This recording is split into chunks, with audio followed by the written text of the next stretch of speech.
Hello friends, today's topic is deflationary gap.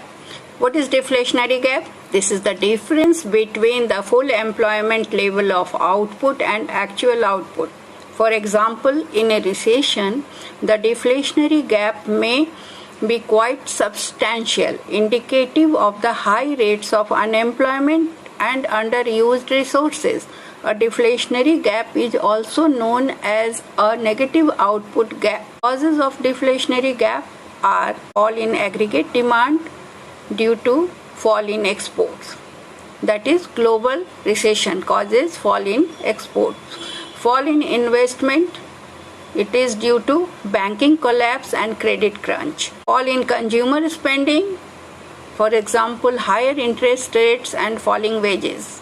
Takes the investment because interest rate is high, so people are not ready to invest.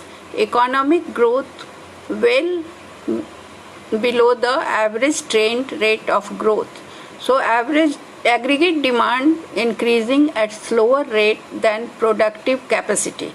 Impact of deflationary gaps are: if an economy experiences a deflationary gap, then it will have the following impact on the wider macroeconomy. First, rising unemployment.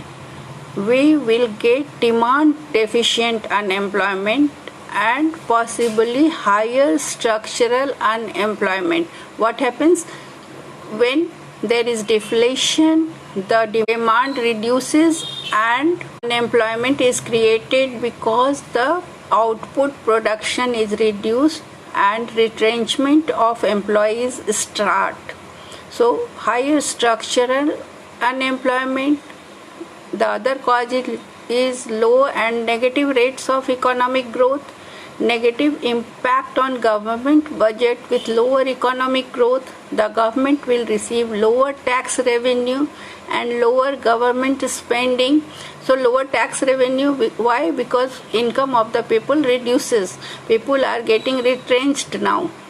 Low rates of inflation, disinflation, possibly deflation. With a deflationary gap, firms have excess capacity. This tends to put downward pressure on prices and employment.